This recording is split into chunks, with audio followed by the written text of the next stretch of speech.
नमस्कार दोस्तों ये हफ्ते मार्केट में काफ़ी हलचल रही एंड एक्सपेक्टेड भी था क्योंकि आरबीआई की इस हफ्ते मीटिंग हुई थी।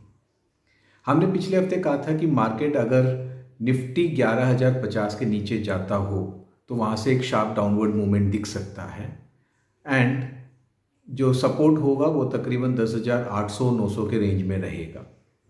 एंड अगर मार्केट वहाँ सपोर्ट ले तो वहाँ से वापस एक बाउंस बैक 11,200 11,250 की तरफ दिख सकता है। एंड बाजार में तकरीबन यही हुआ। जैसे 11,050 का लेवल टूटा वहाँ से बाजार सीधे 150 पॉइंट घटा एंड 10,900 के आसपास एक सपोर्ट लिया एंड उस सपोर्ट से मार्केट वापस एक तेजी का रुख दिखा एंड मार्केट ने 11,200 का लेवल फिर से छुआ। एफआईआईस ये हफ्ते काफ़ी एक्टिव थे, काफ़ी बड़ी बाइंग उनने की है। आरबीआई की जो पॉलिसी मीट हुई थी उसमें रेट्स में कोई चेंज नहीं हुए, लेकिन गोल्ड लोन के ऊपर एंड मॉरेटोरियम के ऊपर कुछ पॉलिसी डिसीजंस हुए थे। अगले हफ्ते मार्केट में क्या होगा, वो कौन सी कंपनीज है जिनके रिजल्ट्स आ रहे हैं, मार्केट के टेक्निकल ट्रेंड्स क्या बता रहे हैं, मार्केट में तेजी रहेगी या मंदी आ सकती है, ऑप्शन स्ट्रैटेजी आपके अगले हफ्ते क्या होना चाहिए, वो कौन सा चार्ट है जो हमको अच्छा लग रहा है जिसमें हो सकता है एक बाइंग की चांस दिखे। आइए ये सब चीज़ें एक्सप्लोर करते हैं इस वीडियो में। दोस्तों, अगले हफ्ते के मार्केट के एनालिसिस से पहले हमेशा अच्छा रहता है कि ये हफ्ते क्या हुआ एक बहुत जल्दी से उसका एक रिव्यू ले लें। ये हफ्ता निफ्टी का जो रेंज था वो 10,900 एंड 11,250 का रहा एंड फाइनली 11,215 के आसपास बंद हुआ, जो कि 1.25% ऊपर था। बैंक निफ्टी में देखा जाए तो उसका रेंज जो है 21,000 एंड 22,000 के रेंज में रहा एंड तकरीबन 0.5% ऊपर बंद हुआ वीक ऑन वीक। एक्शन इस बार mid cap and small cap में रहा। दोनों जो है तकरीबन 3.5% ऊपर बढ़े। तो उस मतलब ये जो रैली दिखी अभी वो काफ़ी एक ब्रॉड बेस्ड रैली थी। Mid cap and small cap shares काफ़ी बढ़ रहे हैं अभी। और अगर विक्स को देखा जाए तो विक्स ऑलमोस्ट 5% नीचे गया, तकरीबन 24 के लेवल से अभी 22.5 के लेवल हो गया, जिसका मतलब ये हुआ कि मार्केट कोई बड़ा मूवमेंट यहाँ से एक्सपेक्ट नहीं कर रहा है एंड जनरली एक माइल्डली बुलिश ट्रेंड ही मार्केट एक्सपेक्ट कर रहा है।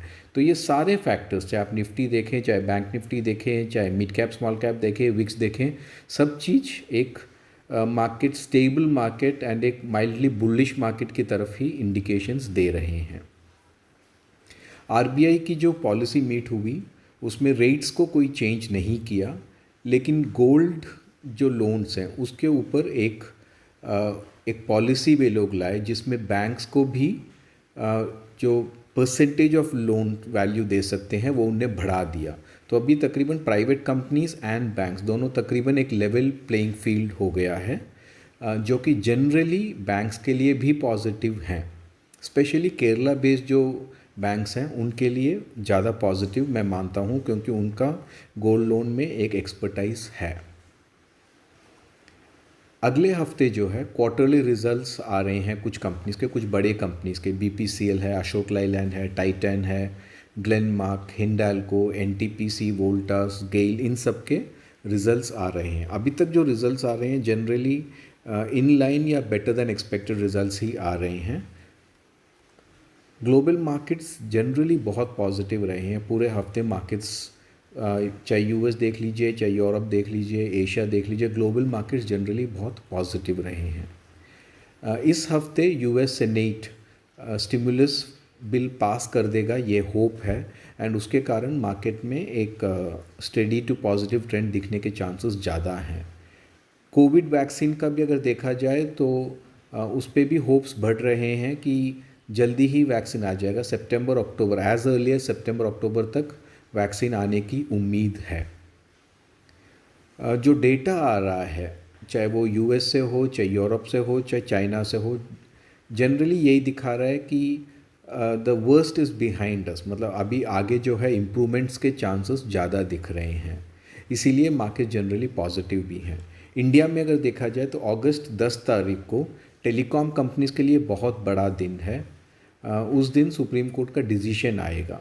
खासकर भारती एयरटेल को वॉच आउट करना चाहिए। भारती एयरटेल कई ऑलमोस्ट 2 महीनों से एक बहुत स्टडी ट्रेंड है एंड अगस्त 10 को एक बड़ा मूवमेंट इसमें आ सकता है। अगस्त 11 को आईआईपी डेटा यानी इंडस्ट्रियल प्रोडक्शन का डेटा आएगा। 11 तारीख को सीपीआई कंज्यूमर इन्फ्लेशन डेटा आएगा एंड 14 तारीख को होलसेल इन्फ्लेशन डेटा आएगा। ये डेटा का भी इम्पैक्ट मार्केट में रहेगा। आरबीआई पॉलिसी में आपको बता चुका हूँ, रेट्स तो अनचेंज्ड ही थे। पॉलिसी डिसीजंस 1-2 गोल्ड लोन्स के ऊपर आए हैं, प्लस इंडिविजुअल्स के रिकास्ट ऑफ लोन्स मॉरेटोरियम के बारे में भी कुछ पॉलिसी डिसीजंस उसमें आए थे। अगर एफआईआई एंड डीआई एक्शन देखा जाए, इस हफ्ते एफआईआईस ने बहुत बड़ी परचेज़ की है, ऑलमोस्ट 9,000 करोड़ रुपए के शेयर्स खरीदे हैं, जबकि एफआईआईस ने सिर्फ तकरीबन इंडियन इंस्टीट्यूशंस ने तकरीबन 1200 करोड़ का शेयर बेचे हैं। नेट अगर देखा जाए तो ऑलमोस्ट $1 बिलियन से ऊपर की बाइंग इंस्टीट्यूशनल साइड से हुई है। अभी चार्ट्स पे चलते हैं। चार्ट्स अगर देखा जाए तो यहाँ देखिए मंडे एक बहुत बड़ा फॉल आया, लेकिन वो पूरा का पूरा फॉल ट्यूसडे रिकवर हुआ एंड वहाँ से मार्केट जो है एक माइल्डली बुलिश ही रहा। तो ओवरऑल ट्रेंड अगर देखा जाए तो क्रॉसओवर्स अभी भी पॉजिटिव हैं, तो ये ट्रेंड कंटिन्यू हो सकती है। एक माइल्ड पॉजिटिव बुलिशनेस दिख रहा है एंड मार्केट जो प्रीवियस हाई है जो कि 11,350 के अराउंड है, उस लेवल तक आने की चांस दिखाई दे रहे हैं मार्केट में। एज लॉन्ग एज मार्केट 11,050 का रेंज होल्ड करता है, हमको मार्केट बुलिश ही लग रहा है, एक बाय ऑन डिप्स मार्केट लग रहा है। एंड अगर क्लोजिंग 11,350 के ऊपर कभी आता हो अगले हफ्ते में, तो अगला टारगेट मार्केट का 11,600 के आसपास होगा। वीकली चार्ट्स अगर देखा जाए, ये नॉर्मल कैंडल स्टिक नहीं है, ये हिकिनेशी कैंडल स्टिक्स हैं। ये थोड़े और सिंपल कैंडल स्टिक पैटर्न्स होते हैं। इसमें अगर आप देखें तो ये थोड़ा सा कॉशन बता रहा है। पिछले कई हफ्तों से ये कंटिन्यूसली बुलिश दिखा रहा था, लेकिन अभी एक स्पिनिंग टॉप जिसे बोलते हैं एक पैटर्न बना है जो कि एक केयरफुलनेस इंडिकेट करने का बोल रहा है। अभी भी कैंडल रेड नहीं हुआ है, तो डायरेक्शन बरकरार है, बट कहीं ना कहीं एक कॉशन ये इंडिकेट कर रहा है। तो हमारा बायस जो है वो जनरली पॉजिटिव बायस है, लेकिन with some caution. Bank Nifty की तरफ चलते हैं। बैंक निफ्टी अभी भी निफ्टी को तो अंडर परफॉर्म कर ही रहा है, लेकिन अभी एक रेंज में खेल रहा है। आप अगर देखिए पिछले कई दिनों से ये एक 23,000 एंड 21,000 के रेंज में काफ़ी टाइम से ये चल रहा है एंड यहाँ एक पॉसिबली एक क्रॉसओवर एक पॉजिटिव डायरेक्शन की तरफ जा रहा है। अगर 21,000 के नीचे जाता हो तभी इसको हम बेरिश मानेंगे, अदरवाइज़ हो सकता है अगले हफ्ते ये एक रीजनेबली अच्छे बड़े मूव देने की चांस हमको दिखाई दे रहे हैं। वीकली चार्ट्स अगर देखा जाए बैंक निफ्टी का, ये नॉर्मल कैंडलस्टिक चार्ट्स हैं। यहाँ पे पिछले हफ्ते एक बहुत बड़ा रेड कैंडल बना था, लेकिन ये हफ्ते एक स्पिनिंग टॉप जैसा कैंडल बना है। हो सकता है यहाँ से एक अप डायरेक्शन फिर से दिखने को हमको मिले। तो आउटलुक अगर मैं समराइज़ करूँ तो हमारा बुलिश स्टैंड कंटिन्यू होता है एज लॉन्ग एज निफ्टी 11,050 के ऊपर ट्रेड करें। इसके नीचे अगर जाता हो तो अगला सपोर्ट 10,880 पे है। हमारा ओवरऑल स्टैंस रहेगा कि बाजार जब डिप हो तो उसको ख़रीदना चाहिए एंड उसके जो टारगेट्स हैं वो इनिशियल टारगेट 11,350 का है एंड क्लोजिंग अगर उसके ऊपर आती हो तो 11,600 के आसपास। Bank Nifty as long as 21,000 के ऊपर ट्रेड कर रहा हो, मार्केट पॉजिटिव ही है एंड तकरीबन 22,350 का पहला रेसिस्टेंस है एंड देन 23,200। ये रेंज जो है 21,000 के नीचे जाए तो ही अपने को बेरिश होना चाहिए फ़िलहाल के चार्ट्स के हिसाब से।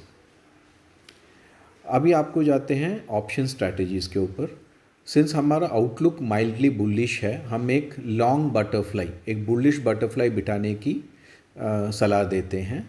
इसमें आप अभी का एटीएम कॉल जो कि 11,200 है, एक कॉल खरीदेंगे जिसका भाव अभी 109 रुपया है एंड 2 कॉल आप बेचेंगे 11,350 का। ये जो प्रीवियस हाई था, ये हो सकता है इस रेंज में एक कंसोलिडेशन देखने को मिले, इसीलिए हमारी जो बटरफ्लाई की जो बॉडी है ये हम 11,350 बोल रहे हैं। वो आप 2 कॉल बेचेंगे एंड उसके प्रोटेक्शन के लिए 11,500 का एक कॉल लेंगे। ये क्लासिकल बटरफ्लाई है लेकिन एक बुलिश बटरफ्लाई है। इसका एडवांटेज ये होता है कि आपका लॉस जो है, चाहे मार्केट बहुत ऊपर चला जाए या बहुत नीचे चला जाए, आपका मैक्सिमम जो लॉस है वो इस स्ट्रैटेजी में सिर्फ 2,500 रुपया है। जबकि अगर मार्केट 11,350 पे बंद होता हो तो आपका जो प्रॉफिट है ये 8,733 रुपया हो सकता है, जो कि आपको ऑलमोस्ट 1:3 के ऊपर आपका रिस्क रिवॉर्ड रेशियो है। ये स्ट्रैटेजी आप तब कीजिएगा अगर आप मार्केट में माइल्डली बुलिश हो। आइए अभी देखते हैं इंडिविजुअल स्क्रिप्ट्स का। हमको जो चार्ट इस हफ्ते पसंद आए हैं वो है गोदरेज इंडस्ट्रीज़। अगर आप गोदरेज इंडस्ट्रीज़ देखिए, एक बड़ा फॉल आया था, उसके बाद काफ़ी दिन तक एक कंसोलिडेशन दिखाई दे रहा है यहाँ। एंड अभी फ्राइडे को जो है एक इसमें एक ब्रेकआउट सा दिखा है। आप क्रॉसओवर्स भी यहाँ जस्ट पॉजिटिव हुए हैं। तो अगर ये आपको 360 के अराउंड मिलता हो तो ये एक अच्छी बाइंग हो सकती है। एक एडवांटेज ये है कि इसका स्टॉप लॉस बहुत पास में ही है। अगर आप क्लोजिंग देखते हैं तो 350 के नीचे रिसेंटली क्लोजिंग गया नहीं है, तो आप एक 345 के आसपास एक स्टॉप लॉस ले रख के ये शेयर आप देख सकते हैं खरीदने के लिए। चार्ट्स इसके अच्छे लग रहे हैं, बट चार्ट्स देख के आप अपना डिसीजन लीजिए या अपने फिनेंशियल कंसल्टेंट से कंसल्ट करके ही ये लीजिए। चार्ट वाइज हमको ये बुलिश लग रहा है। तो दोस्तों, ये है हमारा अगले हफ्ते का आउटलुक, हमारे ऑप्शन स्ट्रैटेजी एंड हमारा जो चार्ट्स जो हमको अच्छे लग रहे हैं उसके बारे में एक ब्रीफ डिस्कशन। अगर आपको वीडियो अच्छा लगे तो प्लीज़ इसको लाइक कीजिएगा एंड चैनल को सब्सक्राइब कीजिएगा। Thank you. अगले हफ्ते फिर मिलते हैं।